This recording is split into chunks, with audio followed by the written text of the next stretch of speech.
बोझ सबके गुनाह का उठाकर वो लिए जा रहा है।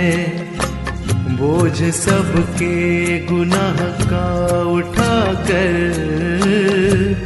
वो लिए जा रहा है। परमेश्वर के धन्य नाम की महिमा हो। आज के आराधनात्मक मनन की ओर आप सभी का बहुत ही प्रेम के साथ स्वागत करता हूँ। आइए आज के मनन के लिए हम पढ़ते हैं यूहन्ना अध्याय 12 पद 24।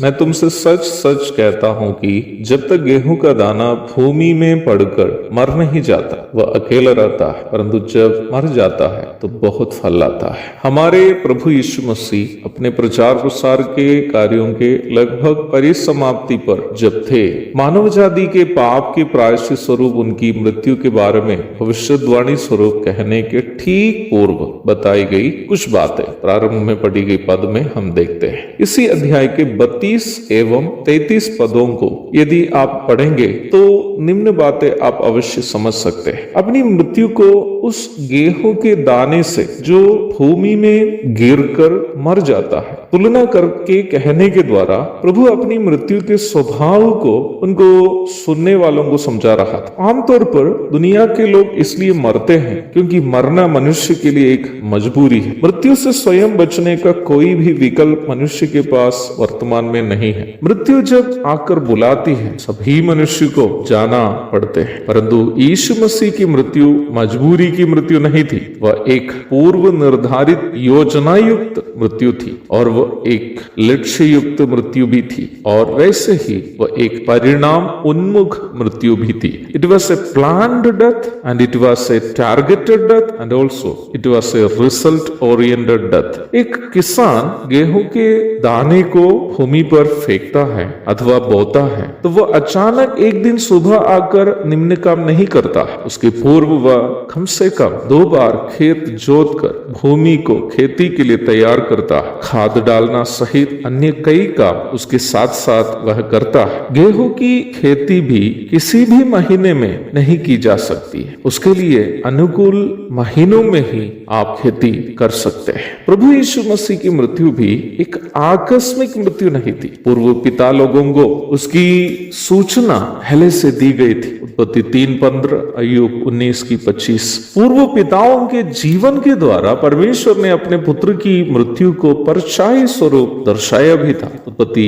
22:1 से लेकर 14 तक पढ़िएगा। भविष्यद्वक्ताओं के द्वारा प्रभु की मृत्यु के बारे में लिखकर भी दुनिया को उसकी जानकारी परमेश्वर ने दिया। यशायाह 53:6 से 9 तक मृत्यु की तिथि की भी घोषणा परमेश्वर ने पहले से किया था। दानियल 9:26। इस प्रकार यीशु मसीह की मृत्यु पूर्णतया योजना युक्त तरीके से की गई एक प्रायश्चित कुर्बानी थी। यद्यपि अनेकों पद इन सच्चाइयों को साबित करने के लिए उपलब्ध तो है ही, पर मैं समय सीमा के अंतर्गत कुछ ही पदों को दिखा पा रहा। प्रभु यीशु मसीह की कुर्बानी न केवल योजना युक्त मृत्यु थी बल्कि लक्ष्य युक्त भी थी, क्योंकि उनको मानव जाति के बदले न केवल मरना था बल्कि जी भी उठना था मरने के बाद। जब किसान गेहूं को खेत में बोता है तो वह उन गेहूं के दाने को वहां खत्म होने के लक्ष्य से नहीं बोता है, बल्कि उन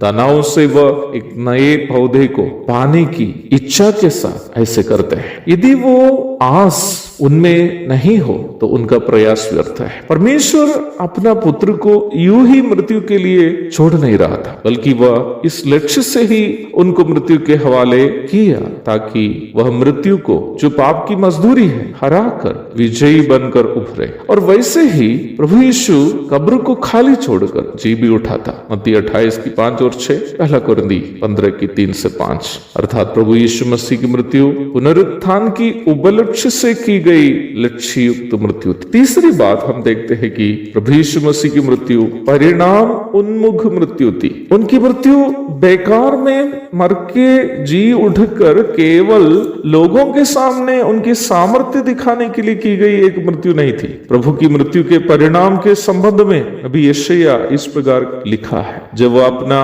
प्राण दोष बलि करे तब वह अपना वंश देखने पाएगा।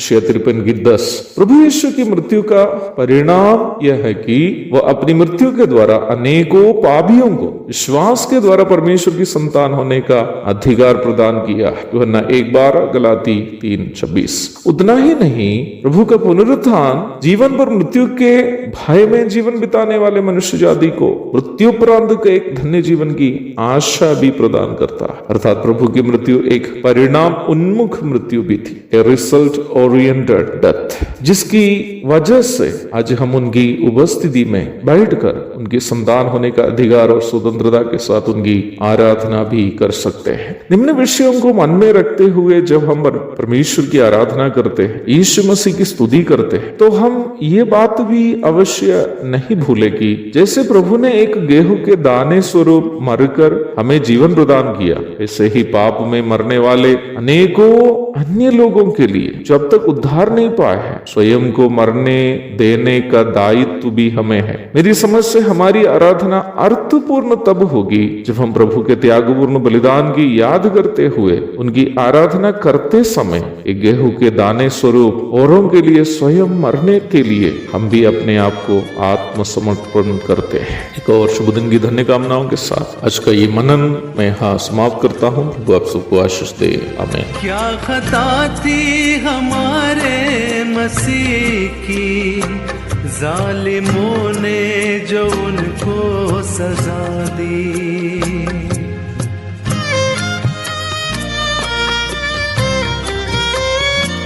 क्या खता थी हमारे मसीह की, जालिमों ने जो उनको सजा दी।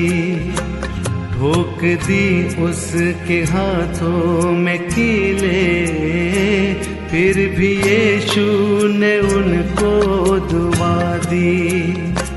ठोक दी उसके हाथों में कीले, फिर भी यीशु ने उनको दुआ दी। बोझ सबके गुनाह का उठाकर